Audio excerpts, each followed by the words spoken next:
Assalamualaikum warahmatullahi wabarakatuh. Salam sejahtera untuk kita semuanya. Perkenalkan, saya Ari Oktaviani, mahasiswa Magister Sains Manajemen Universitas Gadjah Mada.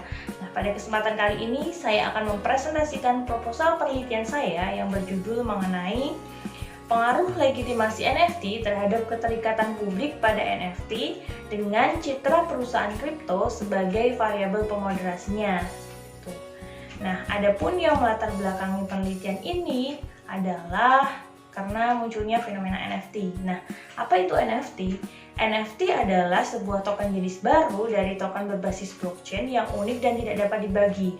Nah, NFT dapat berupa karya seni digital seperti lukisan digital, item dalam permainan, barang koleksi, atau musik yang tersimpan dalam sistem blockchain dan tidak dapat dipertukarkan. Nah, NFT itu dimulai dengan mendaftarkan kepemilikan aset digital di blockchain. Selanjutnya, aset-aset digital ini dapat dijual dengan perubahan kepemilikan dan pembayaran cryptocurrency yang terdaftar di blockchain seperti itu.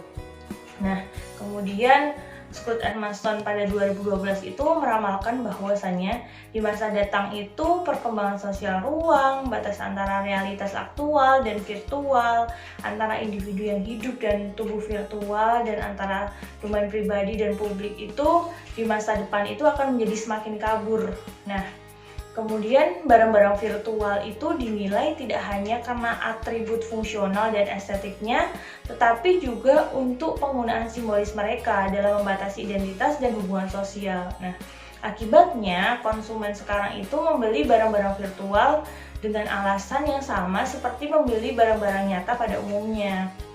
Nah, selain itu, ternyata NFT itu di masa pandemi juga dapat menjadi solusi bagi para seniman-seniman dan kolektor untuk mempublikasikan karyanya. Nah, hal ini karena NFT itu dapat mampu menghubungkan blockchain ke seni dan karya kreatif lainnya sehingga menghadirkan kode komputer unik atau token yang berbeda dengan token lainnya.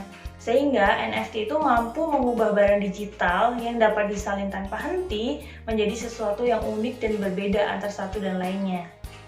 Nah, menurut Umar juga pada tahun 2022 dalam penelitiannya itu NFT itu juga diteliti bahwa NFT dianggap mampu menyerap resiko selama COVID-19. Hal ini karena NFT itu dinilai mampu bertahan dari guncangan pandemi dibandingkan kelas aset lainnya. Nah, selanjutnya melihat fenomena-fenomena NFT yang begitu besar yang telah saya jabarkan sebelumnya serta kemanfaatannya juga yang sangat banyak, maka penelitian ini itu mengangkat topik penelitian dengan konteks NFT seperti itu. Nah, selain fenomena di atas, ada juga gap-gap penelitian pada literatur terdahulu yang perlu adanya penelitian lanjutan terkait hal-hal yang belum terjawab pada penelitian sebelumnya. Nah, adapun hal-hal tersebut adalah yang pertama itu adalah masih sangat terbatasnya penelitian terdahulu yang membahas topik mengenai NFT.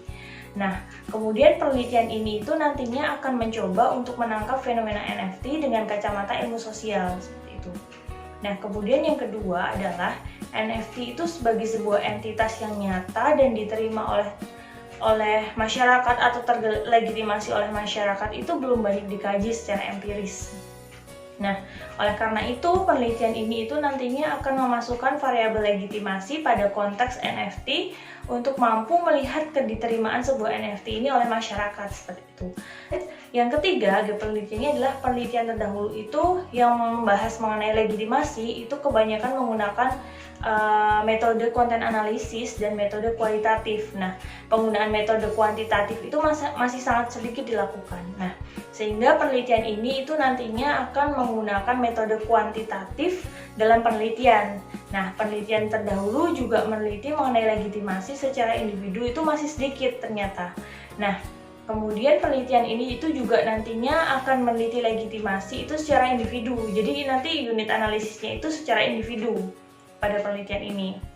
Nah, kemudian gap-gap yang lain juga bahwasannya disebutkan bahwa penelitian sebelumnya yang telah dilakukan oleh Xi dan kawan-kawan pada tahun 2020 itu menemukan beberapa anteseden dan konsekuen dari sebuah legitimasi.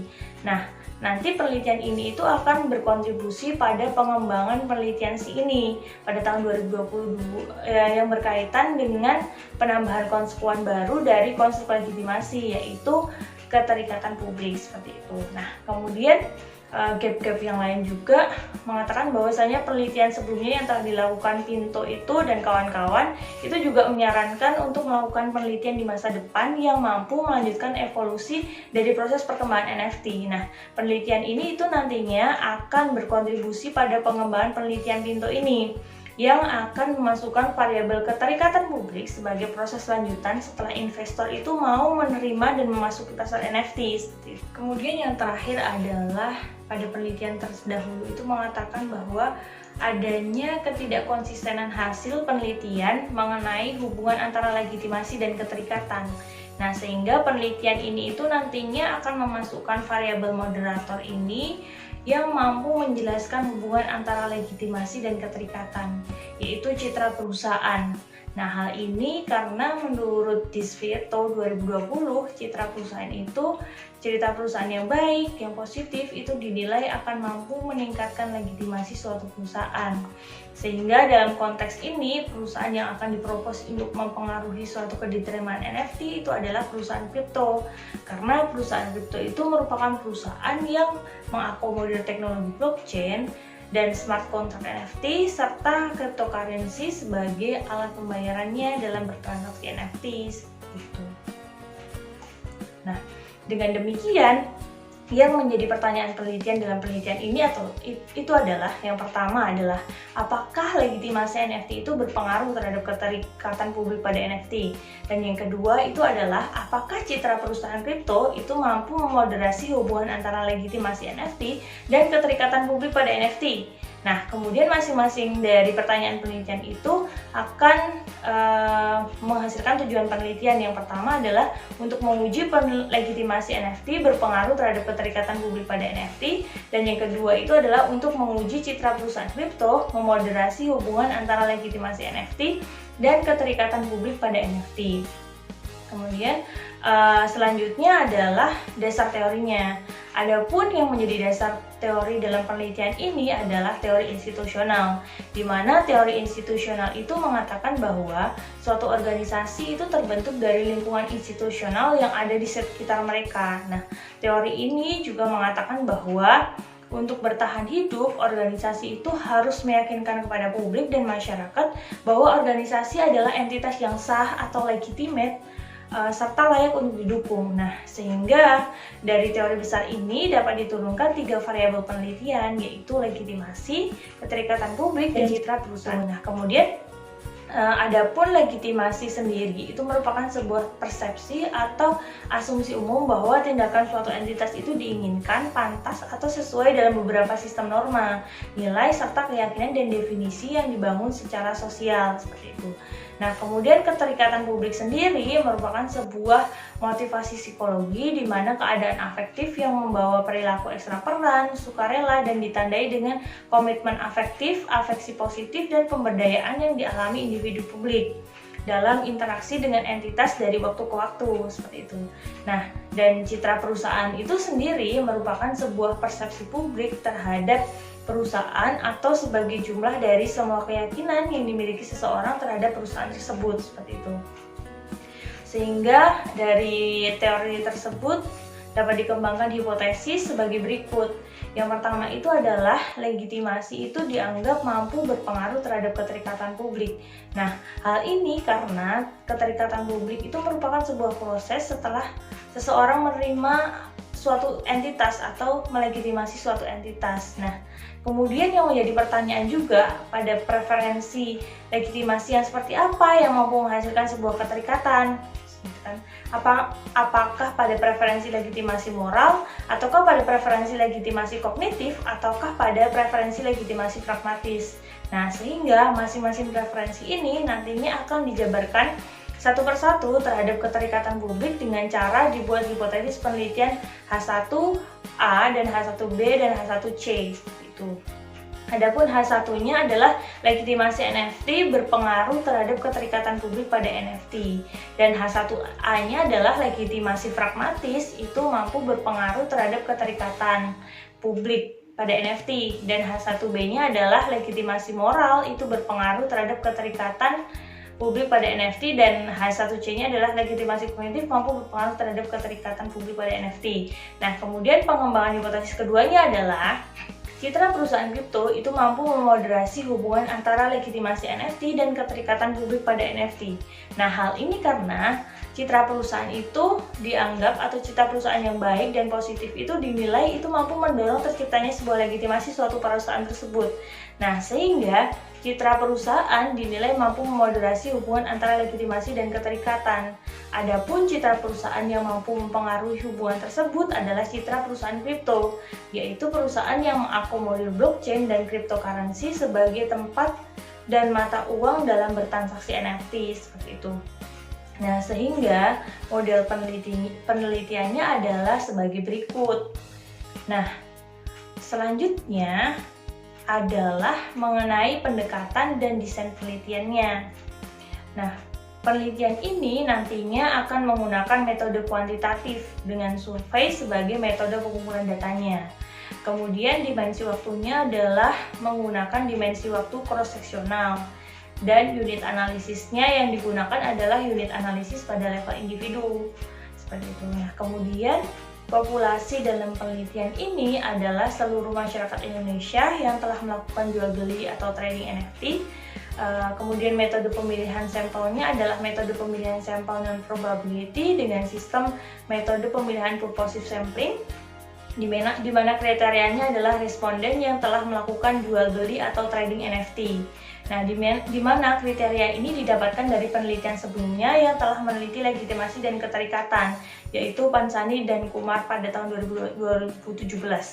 Nah, selanjutnya jumlah responden minimal yang digunakan dalam penelitian ini adalah 50 responden, dan ini tidak menutup kemungkinan untuk meningkatkan jumlah responden yang akan diteliti, bisa sampai 100 dan di atasnya lagi. Nah, 50 responden ini didapat dengan berlandaskan pada literatur Hare pada 2014 yang mengatakan bahwa jumlah minimal responden adalah 10 kali jumlah maksimum panah yang menuju pada variabel laten. Nah, dalam penelitian ini ada 5 panah yang mengarah pada variabel laten, sehingga jumlah minimum respondennya adalah sebanyak 50 responden dari 5 dikali 10, seperti itu. Nah, selanjutnya jenis data yang digunakan adalah data primer dengan mengumpulkannya menggunakan kuesioner.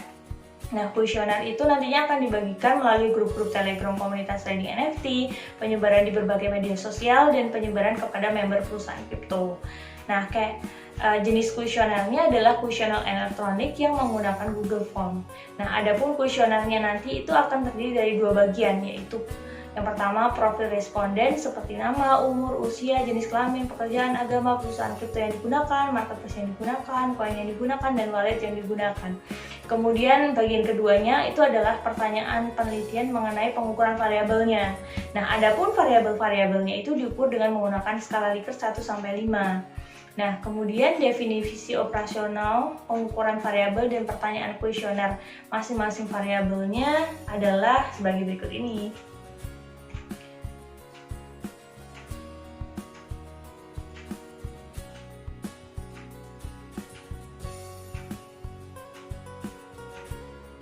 Nah, selanjutnya kuesioner atau instrumen penelitian ini diuji juga validitas dan reliabilitasnya.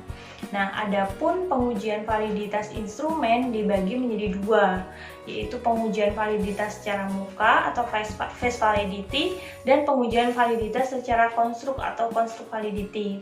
Nah, adapun validitas muka diuji dengan menggunakan penilaian dosen pembimbing sebagai salah satu penilaian dari para ahli. Nah, kemudian validitas konstruknya diuji menggunakan CFA atau Confirmatory Factor Analysis yang terbagi menjadi 2, yaitu validitas konvergen dan diskriminan, seperti itu. Nah, selanjutnya reliabilitasnya dinilai dengan menggunakan nilai Cronbach alpha.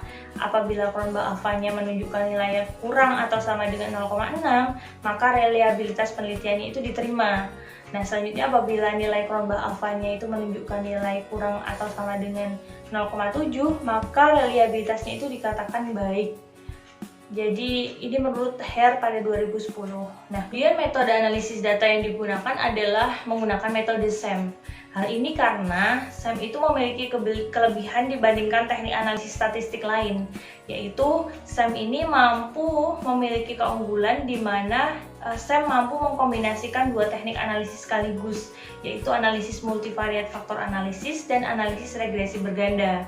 Nah, selain itu, penelitian ini menggunakan SEM karena konstruk ini diukur menggunakan pengukuran second order konstruk, sehingga tingkat akuransi penelitian itu akan jauh lebih baik atau jauh lebih tinggi apabila menggunakan SEM.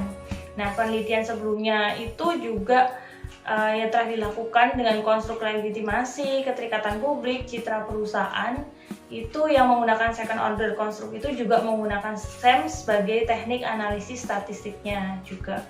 Nah, kemudian penelitian ini juga memilih SEM yang dipilih itu adalah SEM Variance Based SEM atau SEM PLS. Nah, hal ini itu karena Variance Based SEM itu memiliki beberapa keunggulan juga, yaitu yang pertama, Variance Based SEM itu mampu mentolerir ukuran sampel yang kecil, dan yang kedua itu adalah SEM PLS itu juga dapat digunakan pada penelitian yang memiliki model pengukuran reflektif maupun formatif. Nah, serta tujuannya itu untuk melakukan pengujian maupun perluasan teori yang sudah ada, seperti itu. Demikian presentasi dari saya, kurang lebihnya saya mohon maaf. Wassalamualaikum warahmatullahi wabarakatuh.